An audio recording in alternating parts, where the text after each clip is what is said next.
తెలంగాణలో వాతావరణం ఒక్కసారిగా మారిపోయింది. చలికాలం వేడుకలు పలుకుతుండగా భానుడు అప్పుడే తన ప్రతాపాన్ని చూపిస్తున్నాడు. రాష్ట్ర వ్యాప్తంగా గరిష్ట ఉష్ణోగ్రతలు పెరుగుతున్నాయని, పగటిపూట ఎండల తీవ్రత ఎక్కువగా ఉంటుందని ఐఎండీ అధికారి ధర్మరాజు వెల్లడించారు. ప్రస్తుతం కనిష్టంగా 33 డిగ్రీల ఉష్ణోగ్రతలు నమోదవుతున్నాయని, రాబోయే రోజుల్లో ఇవి మరింత పెరిగే అవకాశం ఉందన్నారు. మరోవైపు హిందూ మహాసముద్రంలో ఏర్పడిన అల్పపీడనం కారణంగా రాగల 2-3 రోజుల్లో రాష్ట్రంలో మోస్తారు వర్షాలు కురిసే అవకాశం ఉందన్నారు.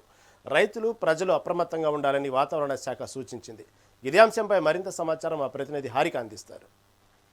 ఇటు వాతావరణ మార్పులు మనం ఎప్పటికప్పుడు గమనిస్తూనే ఉన్నాం. ఇప్పుడు చలికాలం వెళ్ళిపోయి ఇప్పుడు ఎండాకాలం వచ్చే సమయం అయింది. కానీ ఇంకా అల్పపీడనం ఏర్పడింది, వర్షాలు పడే అవకాశం ఉంది అని అంటున్నారు. ఇంకో పక్క ఎండలు మాత్రం తీవ్రంగా అంటే ఉష్ణోగ్రతలు పెరుగుతున్నాయి అనేది మనకి ఇంకా క్లియర్గా తెలుస్తుంది. ఎందుకంటే మధ్యాహ్నం బయటికి వెళ్తే మాత్రం ఆ సెగ మనకు తగులుతుంది. మరి ఇప్పుడు ఎలా ఉంది అనేది మనతో పాటు వివరించడానికి ధర్మరాజు గారు ఉన్నారు, ఆఫీసర్. సార్, మీరు చెప్పండి, ఎలా ఉండబోతోంది ఈ ఎండాకాలం? ఎందుకంటే చలికాలం ఎక్స్పెక్ట్ చేసినట్లేదు, వర్షాకాలం ఎక్స్పెక్ట్ చేసినట్లేదు. ఇప్పుడు ఈ ఎండాకాలం ఎలా ఉండబోతుంది అంటారు? ముఖ్యంగా చూసుకున్నట్లయితే గత 2-3 రోజులుగా చూసుకున్నట్లయితే తెలంగాణ రాష్ట్రంలో వాతావరణ హెచ్చుతగ్గులు అనేవి సాధారణ స్థాయిలో కనిపిస్తున్నాయి. ఒక విధంగా చూసుకున్నట్లయితే చలి కూడా సాధారణ స్థాయిలో కొనసాగుతున్నప్పటికీ కూడా ఉదయం సమయంలో ఉన్నటువంటి చలి అనేది ఒక విధంగా చలి ఇంకా అనుభవాన్ని పొందొచ్చు. సో ఒక విధంగా ఎండ ఇంకా ఈ యొక్క రానున్న ఒక 8 రోజుల్లో మళ్ళీ మనం ఈ యొక్క చలికాలాన్ని విడిచిపెట్టి ఎండాకాలంలోకి మనం ఒక విధంగా ప్రవేశిస్తూ ఉంటాము. సో ఈ విధంగా చూసుకున్నట్లయితే ఒక విధంగా చలి కాలం అనేది కొనసాగుతుంది. కాబట్టి ఈ యొక్క నెల చివరికల్లా కూడా ఎండాకాలం ఏ విధంగా ఉండుతుంది అనేది యుక్తమైనటువంటి సమరీ కూడా మనకు వచ్చే అవకాశం కూడా కనిపిస్తుంది.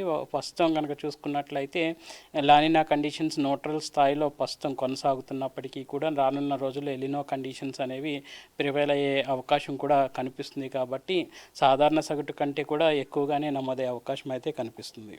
ఓకే, ముఖ్యంగా ఇప్పుడు శ్రీలంక ప్రాంతంలో అంటే అక్కడ సముద్రంలో ఖచ్చితంగా అంటే అల్పపీడనం ఏర్పడింది, వర్షాలు పడే అవకాశం ఉంది అని అంటున్నారు. అంటే ఇవి ఎప్పుడు మనం ఎక్స్పెక్ట్ చేయొచ్చు సార్? ఒక విధంగా చూసుకున్నట్లయితే భూమధ్య రేఖకు దగ్గరగా ఉన్నటువంటి హిందూ మహాసముద్రంలో ఒక అల్పపీడనం అనేది కొనసాగుతుంది. సో ఇది క్రమేపీ ఇటు నైరుతి బంగాళాఖాతం వైపు కొనసాగే అవకాశం అయితే కనిపిస్తుంది. ముఖ్యంగా చూసుకున్నట్లయితే తెలంగాణ రాష్ట్రం మీద దీని యొక్క ప్రభావం ఏమాత్రం లేనప్పటికీ కూడా ముఖ్యంగా కోస్ట్ అంటే ఒక విధంగా ఈ యొక్క సముద్ర తీర ప్రాంతాల్లో ఉన్నటువంటి కోస్టల్ బెల్ట్ తీరంగా ఉన్నటువంటి ప్రాంతాల్లో మాత్రం తేలికపాటి వర్షం అనేది 24న వచ్చే అవకాశం అయితే కనిపిస్తుంది. సో మన తెలంగాణ రాష్ట్రానికి వచ్చేసరికి రానున్న 4-5 రోజులు కూడా పొడిబారిన వాతావరణం ఉండే అవకాశం కూడా కనిపిస్తుంది. అంటే ఇప్పుడు ఈ ఎండల తీవ్రత మళ్ళీ ఏ జిల్లాల మీద పడే అవకాశం ఉందంటారు? అంటే మనము వర్షాలు చూసాము, రెడ్ అలర్ట్లు ప్రకటించుకున్నాం, ఇప్పుడు ఏ జిల్లాల్లో ఉండే అవకాశం ఉంది? ఒక విధంగా చూసుకున్నట్లయితే మనకి ఎక్కువగా చూసుకున్నట్లయితే వాతావరణ విపత్తు చూసుకున్నప్పటికీ కూడా ఎక్కువగా ఉత్తర తెలంగాణ భాగాల్లోనే ఎక్కువగా దీని యొక్క ప్రభావితం అనేది కనిపిస్తూ ఉంటుంది. సో సర్వసాధారణంగా ఇటు ఎండాకాలం అయినప్పటికీ వానాకాలం అయినప్పటికీ ఈవెన్ చలికాలం కూడా ఉత్తర తెలంగాణ భాగాల్లోనే అధికమైనటువంటి యొక్క వాతావరణ విపత్తు కానీ వాతావరణ తీవ్రత అనేది కొనసాగుతూ ఉంటుంది. ఈసారి కూడా ఉత్తర భాగంలోనే కొంచెం సాధారణ స్థాయిలో ఉన్నప్పటికీ కూడా ఉత్తర భాగంలోనే ఎక్కువ ఇంపాక్ట్ ఉంటుంది. సో చూసుకున్నట్లయితే మనకి మన యొక్క సమరీ ఏదైతే ఎండాకాలం యొక్క నివేదిక మనకు వస్తుందో అప్పుడు ఇంకా ఫుల్ డీటెయిల్స్గా మనకి ఈ యొక్క ఎండాకాలం ఏ విధంగా ఉండుతుంది అనే పరిస్థితులను బట్టి మనం క్లుప్తమైనటువంటి సమాచారం కూడా పొందుపరచవచ్చు. అంటే ఈసారి ఉష్ణోగ్రతలు ఎంత మేర పెరిగే అవకాశం ఉంటుంది సార్? అంటే చూసాము, అంటే వానలు చూసినా చలికాలం చూసినా పోయిన సంవత్సరం కంటే ఈ సంవత్సరం ఎక్కువ అని చెప్పేసి మాట్లాడుకున్నాం. ఈసారి ఎలా ఉండబోతుంది ఎండలు? ఒక విధంగా చూసుకున్నట్లయితే మారుతున్న వాతావరణ పరిస్థితుల ప్రభావం వల్ల స్థానిక వాతావరణం కూడా ఒక విధంగా అనేకమైనటువంటి మార్పులు అనేవి చేకూరుతున్నాయని చెప్పాలి.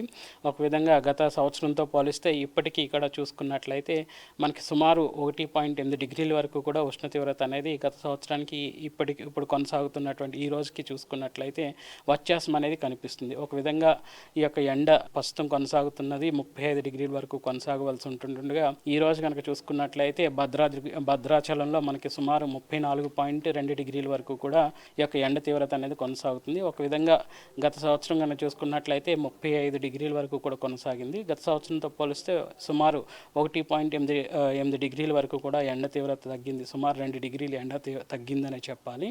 ఏదైనప్పటికీ కూడా ఈ వ్యత్యాసం అనేది సంవత్సరం కూడా కనిపిస్తూనే ఉంటుంది.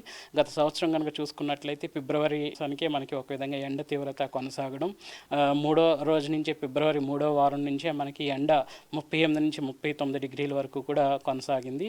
ఒక విధంగా పోయిన సంవత్సరం కూడా చూసుకున్నట్లయితే తెలంగాణ రాష్ట్రం అంతటా కూడా చూసుకున్నట్లయితే సుమారు 40 డిగ్రీల వరకు కూడా ఈ యొక్క ఎండ తీవ్రత కొనసాగి గణాంకాలు ఉన్నాయి. గత సంవత్సరాలతో పోలిస్తే లాస్ట్ ఇయర్ కనుక చూసుకున్నట్లయితే ఎండ తీవ్రత కొంచెం తగ్గిందనే చెప్పాలి. సో దానికి కొంచెం భిన్నంగా ఈ సంవత్సరం ఉండే అవకాశం కూడా ఉంటుంది. అంటే ఈసారి అంటే ఎండలు ఎలాగో పెరిగిపోతున్నాయి, అలాగే జాగ్రత్తలు కూడా తీసుకోవాల్సిన పరిస్థితి అయితే ఉంది. ఎందుకంటే ఇటు రైతులు కావచ్చు పంటల కోసం అని చెప్పి పొలాలకు వెళ్తూ ఉంటారు, ఇటు సామాన్యులు కూడా పనుల కోసం అని బయటకు వెళ్తారు. ఎలాంటి జాగ్రత్తలు తీసుకోవాలంటారు? సీజన్ అంటే మారుతున్నటువంటి సీజన్కి ఎటువంటి జాగ్రత్తలు తీసుకోవాలనేది ఇటు బులెటిన్స్ మేము పొందుపరిచేటువంటి బులెటిన్స్ ద్వారా కానీ, అలాగే ఇటు మీడియా వర్గం ద్వారా కూడా స్థానిక ప్రజలకు చేరవేయడం అనేది జరుగుతూ ఉంటుంది. ఫస్ట్ ఇంకా మనం శీతల గాలుల ప్రభావం అనేది ప్రస్తుతం దిగువ స్థాయిలో ఆగ్నేయం నుంచి గాలులు అనేవి వీస్తుంటుండగా ముఖ్యంగా ఉదయం సమయాల్లో మనకి ఈ యొక్క చలి కొనసాగే అవకాశం కూడా కనిపిస్తుంది. ఒక్కసారి ఈ యొక్క చలికాలం అనేది విత్డ్రా అయిన తర్వాత ఈ ఎండాకాలం వచ్చినప్పుడు తగినన్ని జాగ్రత్తలు, ముఖ్యంగా డీహైడ్రేట్ అవ్వకుండా శరీరాన్ని కాపాడుకోవడానికి తరచూ వాటర్ తాగడం అనేది చేయడం, అలాగే ముదురు రంగు దుస్తులు కాకుండా కొంచెం పల్చటి దుస్తులు ఒక విధంగా ధరించడం అనేది కూడా చేస్తుండాలి. మనం తినే ఆహారపు అలవాట్లు కూడా చలికాలంలో మనం వేడి ఆహారం తీసుకుంటుంటాము. ఒక విధంగా ఎండాకాలంలో కూడా తరచుగా ఎక్కువ ఒక విధంగా మజ్జిగ కానీ వాటర్ కానీ తీసుకోవడం అనేది కూడా చేస్తుండాలి. ఒక విధంగా శరీరం డీహైడ్రేట్ కాకుండా ఈ యొక్క ఎండ బారి నుంచి కాపాడడానికి తగిన జాగ్రత్తలు సూచనలు కూడా ఉంటాయి. అట్టే కాకుండా ఎండాకాలంలో మనకి ఇటు ఈదురుగాలుల ప్రభావంతో పాటు ఉరుముల మెరుపులతో కూడిన వాతావరణ పరిస్థితులు కూడా కొనసాగుతాయి. కాబట్టి ఎప్పుడైతే మనం ఎండాకాలంలో ప్రవేశిస్తామో అప్పుడు తగినన్ని జాగ్రత్తలు ఎప్పటికప్పుడు ఇటు ప్రజావర్గానికి ఇటు మీడియా ద్వారా తెలియపరచడం అనేది జరుగుతూ ఉంటుంది. Okay sir, thank you very much. So ఇది ముఖ్యంగా ఎప్పటికైతే అంటే ఎండలు ఆల్రెడీ స్టార్ట్ అవుతున్నాయి మెల్లిమెల్లిగా, మరి ఇప్పుడు ఖచ్చితంగా జాగ్రత్తలు కూడా తీసుకోవాలి. ఎందుకంటే అంటే పోయిన సంవత్సరం కంటే ఈ సంవత్సరం ఏ సీజన్ కూడా మనకు ఎక్స్పెక్ట్ చేసినట్టుగా లేదు. అంటే ఇటు వర్షాకాలం తీసుకున్నా మనకు అతివృష్టి చూసాము, చలికాలం చూసుకున్నా ఎప్పుడు ఎక్స్పీరియన్స్ చేయలేని చలిని హైదరాబాద్ కూడా ఇక్కడ ఎక్స్పీరియన్స్ చేసింది. కాబట్టి వీటన్నింటిని దృష్టిలో పెట్టుకొని ఖచ్చితంగా అంటే బయటికి వెళ్ళే వాళ్ళు కావచ్చు అనవసరంగా వెళ్ళకుండా ఖచ్చితంగా జాగ్రత్తలు తీసుకుంటూ అంటే బాడీ డీహైడ్రేట్ కాకుండా ఇటు పానీయాలు తీసుకోవడం కావచ్చు, ఇటు లేకపోతే కొబ్బరి బొండలు తాగడం కావచ్చు, లేకపోతే సరిగ్గా అంటే 3 పూటలు మంచిగా తిని ఉంటే బెటర్గా ఉంటుంది. ఎందుకంటే ఖచ్చితంగా పనులు ఖచ్చితంగా చేసుకోవాల్సిందే. అదేవిధంగా ఇప్పుడు పొలాలలోకి వెళ్ళే రైతులు కూడా ఖచ్చితంగా అన్ని పనులు చేసుకోవాల్సిందే. కానీ మధ్యాహ్నం సమయంలో మాత్రం ఈ ఎండల తీవ్రత మాత్రం పెరిగే అవకాశాలు ఉన్నాయి అని చెప్తున్నారు. కాబట్టి అంటే 1 నుంచి 2 ఉష్ణోగ్రతలు అంటే ఇప్పుడు ఆల్రెడీ 35 నడుస్తుంది, ఇంకో 2% పెరిగే అవకాశం ఉంది అని అంటున్నారు. మరి ఖచ్చితంగా ఇవన్నింటి మీద దృష్టి ఉంచుకొని సామాన్యులు కావచ్చు ప్రజలు కావచ్చు ఖచ్చితంగా దీని మీద ఒక అవగాహనతో ముందుకెళ్ళాలి అని చెప్పేసి ఇటు వాతావరణ శాఖ కోరుతోంది. కెమెరామెన్ రణవీర్తో హారిక, హైదరాబాద్.